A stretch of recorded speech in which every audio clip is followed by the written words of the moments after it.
Well, hello everybody, welcome to Robert's Train Set, and as this is the first video since before Christmas, may I take this opportunity to wish all my subscribers and all my viewers a merry happy new year. Yeah, so had a little break, really helped, and I've got a couple of trains running here. So I've got Mallard with some West Coast Western region carriages and obviously the little 101 diesel rail car. I've turned the sound off because they're pretty loud and you might not be able to hear what I've got to say, which might be a bit of a problem. So this video is about the mistakes that we can make or not quite understanding your technology, perhaps, might be a better thing.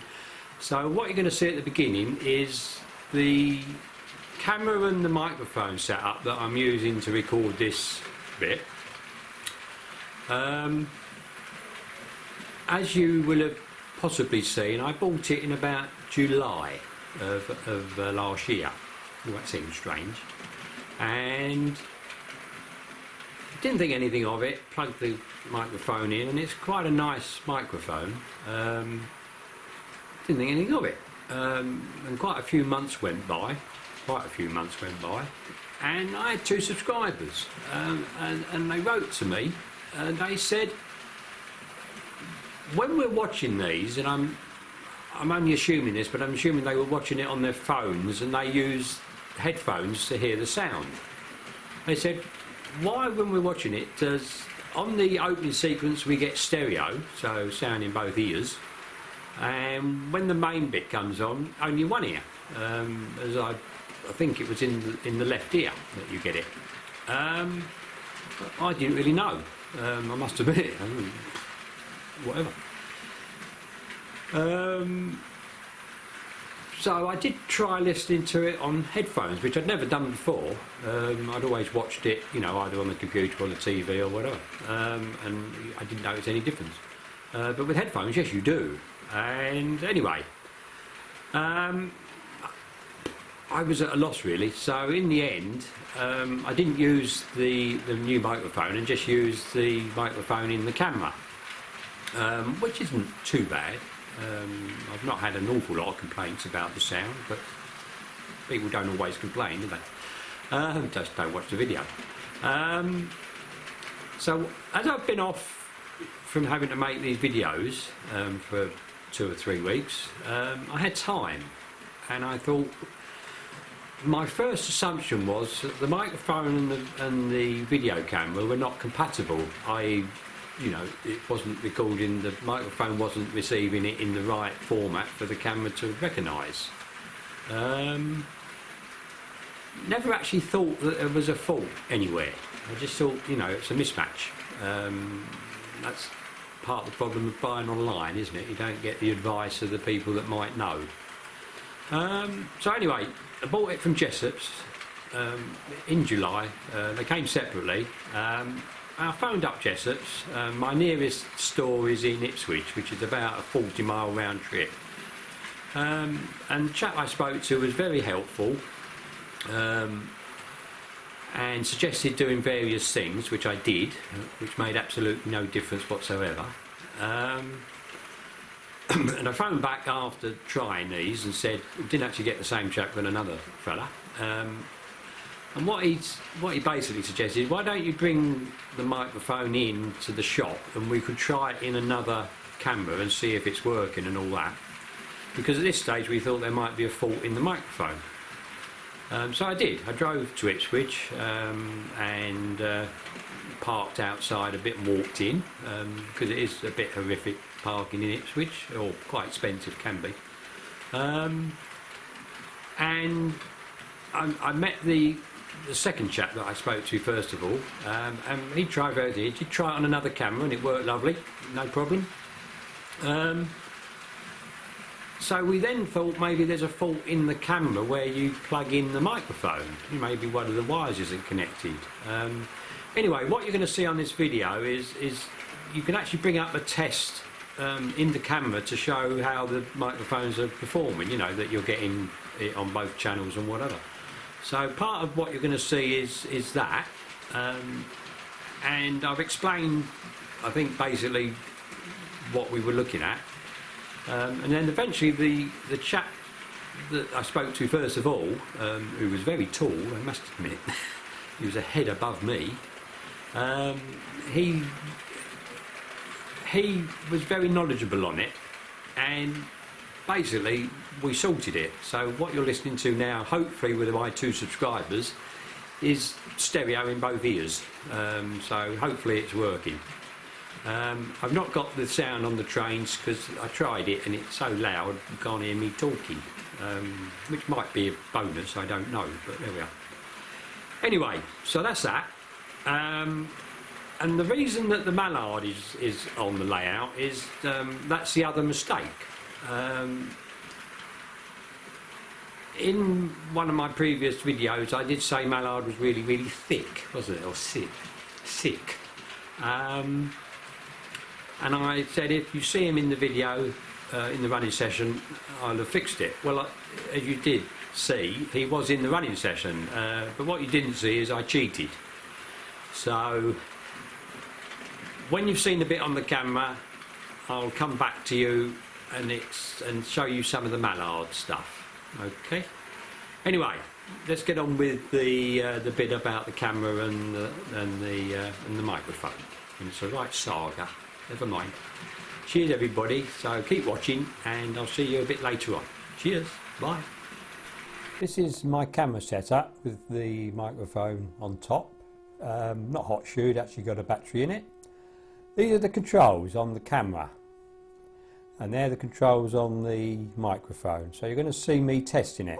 Well, here we're looking at the display on the video camera, and I've actually got a test to prove that it's working. And with my voice, you can actually see that one side is recording and the other side isn't. And if I snap my fingers,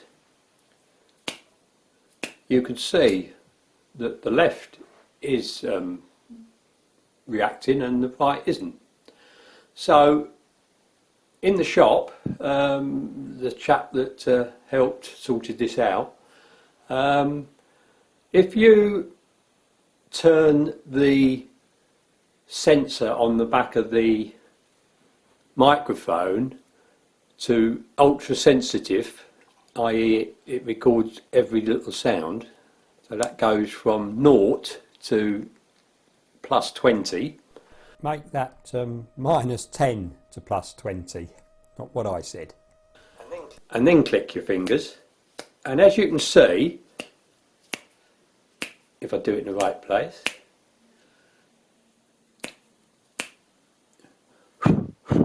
it does sometimes react on the other side, although it didn't. There, oh, there we are. I think it's very pen. Perhaps I can't click my fingers as hard as he could. Anyway, so that's what we were getting, which is why our 2 subscribers could only hear it out of one side of the headphones. Now, if I were to change it from the mic connection to the AV connection. So I plugged it into the mic socket, that's what you would expect. But at the shop we found that if you put it into the AV, the audio visual thing, it works. And you need to jiggle around with these catches on the back. Not so much the -10 to +20, that's just the sensitivity, but these ones. So at least it now works, as you'll see in a minute. So now I've changed those settings, and I've gone from the middle setting, from the 0 to the 1 that's in the middle, and to the funny emblem that sort of I don't know, a choose angle or whatever. I've got that switched over. I've also now got the very high sensitive setting, and you can see that my voice is reacting to both. That's through the speaker, and obviously if I click my fingers they both go. But if I now turn it back to the naught, which is what I probably recorded on,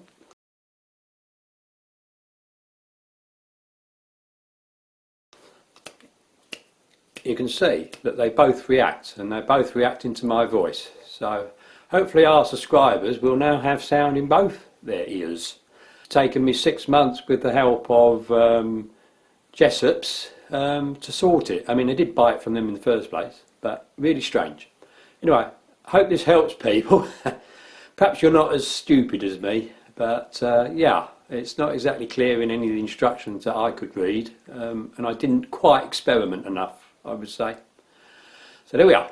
Cheers. Well, hello everybody. Welcome back. As you can see, lack of knowledge, I suppose, and lack of really comprehensive instructions, I would say. It's how we're going, isn't it? You don't get proper instructions anymore unless you go online. And even then, maybe not. So, sorted out, and as you can hear, especially if you're hearing this through earphones, in both ears. Painful, but never mind. So, we'll go on to the second part of this, and Mallard. So, what you're going to see is a bit of running with it, and I'm going to start off with it stationary and do a few of the whistles and obviously the steaming and maybe the injectors. And listen to it, and I'm sure there are people out there that are really knowledgeable and they'll say, no, there's something wrong here. So you see a bit of running by itself, no carriages, and I'll then come back to you. Yeah, I'll come back to you. Cheers.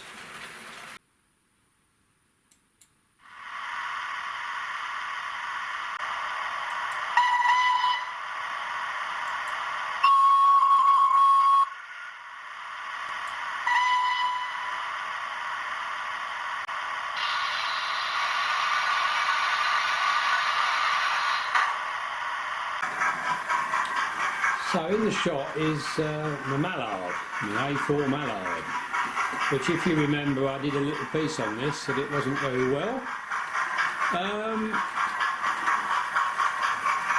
And it ran in a running session with a lot of other trains. So I put this on here because with my new setup on my microphones, hopefully you'll get a good sound.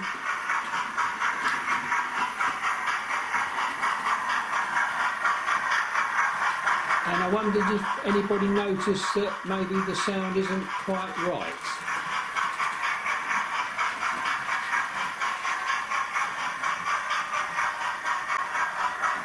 And I will try and come in a bit closer.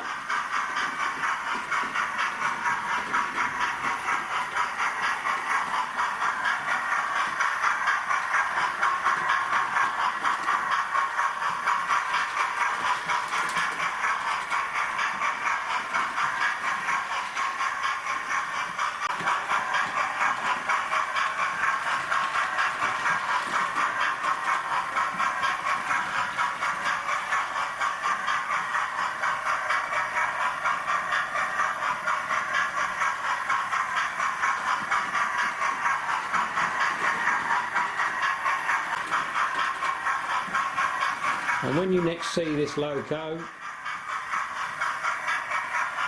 there should be a change. And when you've seen that, I will let you know what I did.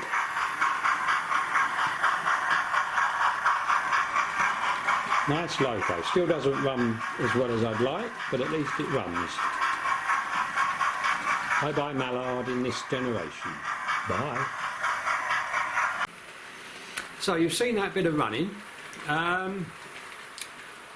You're now going to see another bit of running, and there is something different, although you might not notice it. So I'll say no more and just see the next bit of running.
these are the original sounds you heard.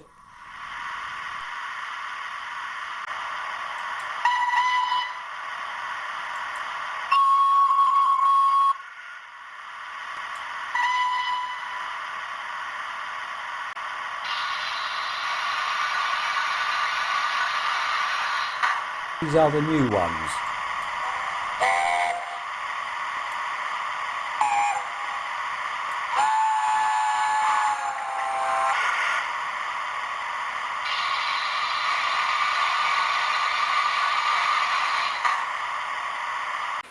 Right, well, as you've seen with the whistles, there is a difference.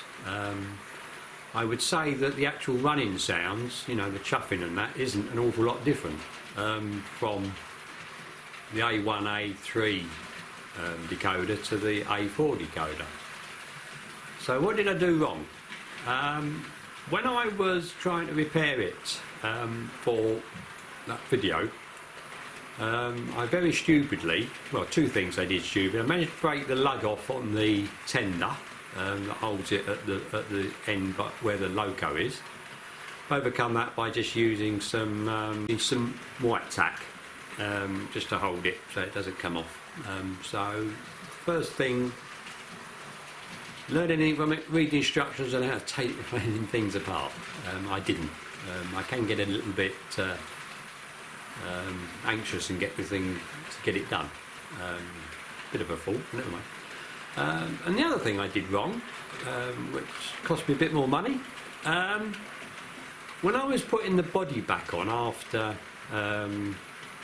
sorting out all the problems, I managed to trap one of the wires between the body and the chassis, which, you know, shouldn't really be too much of a problem, not ideal, but unfortunately it also stripped the PVC plastic to the wire, so it actually arced onto the chassis of the loco, and the outcome of this was I blew the decoder, so the decoder was dead. Every time I tried to put the loco on the layout it would fuse. Took the decoder out, didn't, so I thought, okay, I got one. So I cheated. I took the A1, A3 decoder out of monochord, which never runs very well, as you've seen occasionally, and put it in the Mallard. So that's the difference between things. And then when I sent for my last order, which is still ongoing, still waiting for a new 37 to come, I ordered a new A4 decoder, which you saw in the box. So there's just a few little pictures of me changing it, just nothing much, it's pretty easy. And after that, a very short running session, just to sort of stretch this out to half an hour or so, 35 minutes. Anyway, thanks to all my new subscribers that come on, not many, but I'm getting tantalisingly close to 600, which is phenomenal, absolutely amazing. So thank all them, thank all my old subscribers. I mean, they might be young, but you know, hopefully they've been with me a little while. And watch out for my next video. So anyway, thank you very much, and cheers for watching. Please subscribe if you haven't. As Charlie Bishop says, I notice only maybe a quarter of the people or half of the people that watch my videos actually subscribe. So please do so. Makes us feel better, I'm afraid. I know. Cheers. Bye-bye. So here's the loco on my workbench with the box with the new decoder. That's the decoder out of the box. And there's the tender off. You can probably just see the bit of white that holds on. Taking the A1, A3 decoder out, I put the new one in and taped it down. It disappeared because it went on the track to test it. It worked all right. I put the tender back on and it's all sorted.